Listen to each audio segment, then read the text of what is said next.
fun and games started, as Teri mentioned, in terms of the 13th Amendment, the original organic 13th Amendment, who stated that people who held any sort of foreign affiliation as an agent and or representative of a foreign power were not welcome here, kind of put everybody in a trick bag.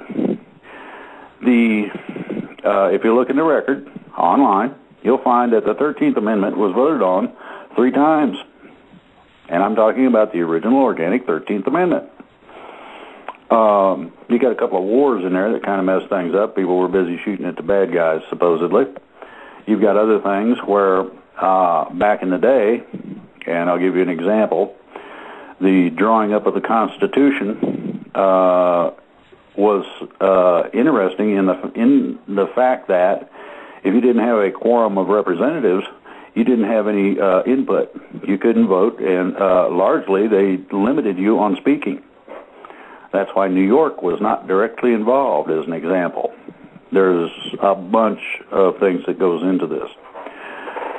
However, there's a little nasty thing called the 14th Amendment to the United States Constitution. And it was adopted July 9th, 1868. Now, you got to remember this, and this is extraordinarily important. The combination of slavery, citizenship, due process, equal protection, and all these appointments of representatives, participants in rebellion, and all these things had to be considered because they had just gone through extraordinary wars and difficulties, and so they're concerned with all these issues. So they made a list, which came to be the 14th Amendment. The citizenship clause provides a broad definition of citizenship that overruled the Dred Scott and Sandford ruling by the Supreme Court, 1857, that held that blacks could not be citizens of the United States. That's where you get the 13th Amendment dealing with citizenship, which replaced the original. Now, I have searched and tried and talked to historians, and nobody knows what happened to the original 13th Amendment. It went poof, off into government land somewhere, and they slapped the 13th Amendment everybody's familiar with, dealing with prohibiting slavery. That was a hot-button issue for several reasons. One of the primary reasons was that some of the slaves, by the time this started coming about, had become educated enough to be able to converse intelligently and ask questions. And their masters listened. What happened through that process was that these slaves suddenly went from being considered property, cattle, do what you want to with them, to human beings. And so the consideration was extraordinarily strong by a lot of very influential people to take care of that problem. That's where the 13th Amendment came out of, dealing with slavery. However, they wanted to be concise, so the 14th Amendment covers citizenship and civil rights, and it's got a citizenship clause. It's got equal protection and things of this nature that at the time didn't seem like it was other than for the people. Well, there's a problem with that. As you know, in present legislation, you got these extra pages. You got the little that was added, a paragraph or whatever. The differential before the 14th Amendment and present day is very simple. It's all financial. The federal districting started out at a colony level, or as somebody would consider it now, a state boundary level, broken into smaller federal districts. way you had absolute federal control of everything, supposedly. Or at least they would have you believe that. The restrictions found within the 14th Amendment disallowed a whole bunch of activities that had been commonplace in general life before it came about. These things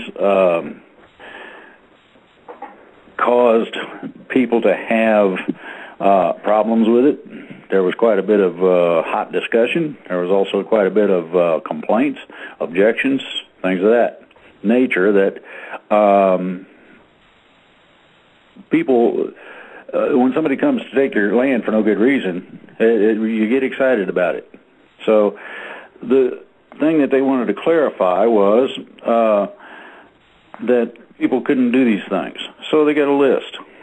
In other words, your civil rights gives you a legal background a little bit. That's part of the due process. Now, the problem with this, and if you print the 14th Amendment out off the internet, you'll see a list of contents, and it runs 1 through 5. Citizenship and Civil Rights has 6 different subtitles. Citizenship and Civil Rights covers background, citizenship clause, loss of citizenship, due process, equal protection, and incorporation. Those are things to be noted. Citizenship and civil rights, incorporation. Now, how does incorporation work? Very simple. Anybody who's got capital letters on any document that they hold, that is you as a corporation. Just that simple. It's not complicated. Now, it also covers appointment of representatives, so you can figure out who you want to put in, how.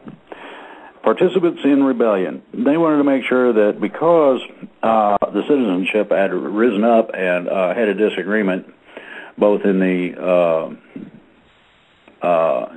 both after the Declaration of Independence in our Revolutionary War, then again also in Civil War, they wanted to be sure that you guys maintained your cool and did not go being stupid. If you did, they would ship you back to a foreign country, among other things. That was one of the common things done back then.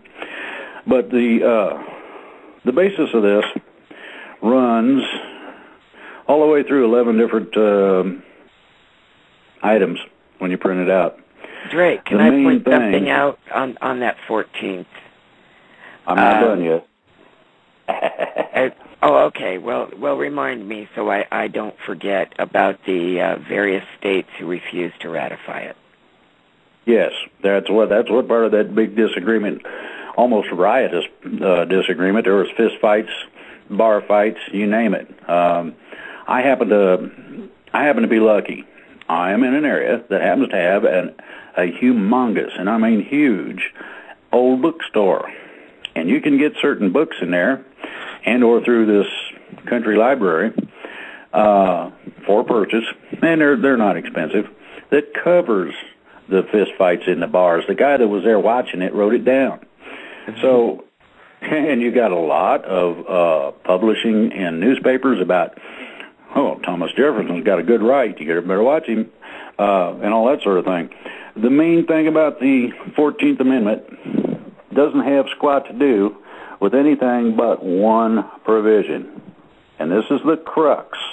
This is the critical point where everybody got nailed to the cross. It says number 5, validity of public debt. Now what that does is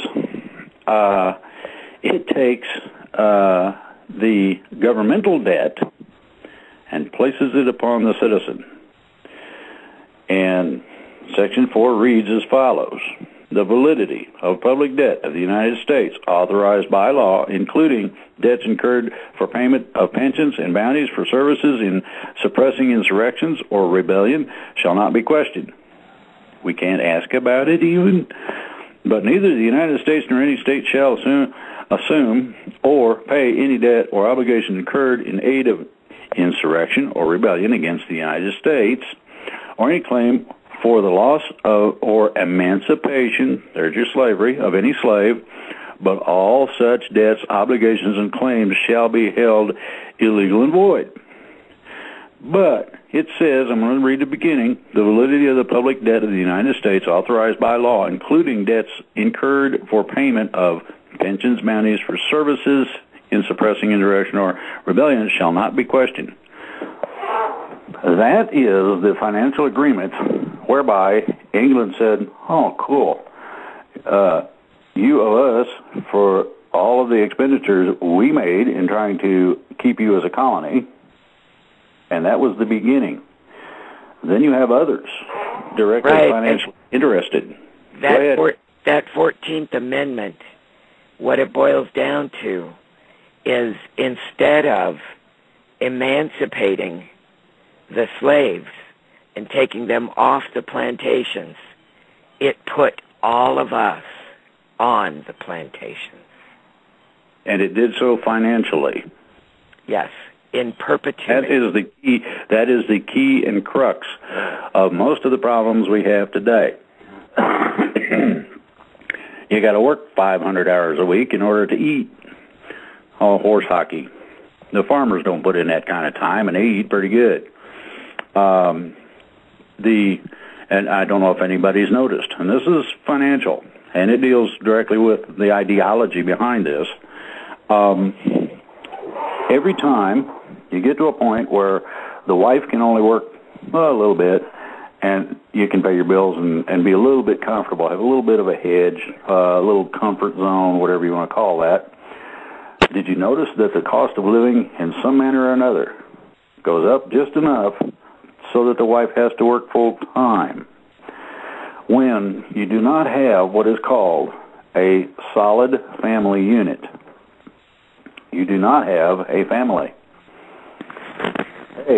We've got the situation where financially everybody's being held in slavery, quite simply, to the fact that they can't be home when the kids get out of school, or the kids can't go home for lunch because they had to consolidate the school system because it's so expensive to have a little bitty building over here when you can put them all in this one big one. There's always excuses of some sort. The premise of this is simple, and everybody is aware of the financial conditions of this country. If you're not, you need to look at it very, very closely. This is very real. We not only were broke, we've been broke several times. Now, we didn't declare bankruptcy at this point of the 14th Amendment. That came later, but it wasn't all that much later. In 1930, the paperwork was accepted. In 31, it was declared and officially vetted or outed in 1933. That's the Great Depression. Now, in terms of finance, you got to remember, they can stick it to you, supposedly, and take a portion of whatever your earnings are. If you make corn, they'll take an equivalent amount in dollar value to pay what they call taxes. They don't do this. It's not legal, but they do it anyway. According to law, they can do it, except that there's one little problem with that. Upon questioning, I have not found any law that says that the IRS can collect taxes, period. They got no more right doing that than Walmart or Rite Aid or someplace like that. You got to bear this in mind. There are a lot of legalities that go into this. I'm not going to get into great detail, but the 14th Amendment was the turning point. It is the coffin in the United States, primarily dealing with the fact that instead of the government itself, and that it at that point in time included everybody that was associated in government. It does not include the troops, per se. The troops were basically self-supporting. They were required to buy their own equipment. So that wasn't an outright debt at that point. The debt came in when they had to buy gunpowder. And Nobody could afford it after they bought a musket, so the government supplied it.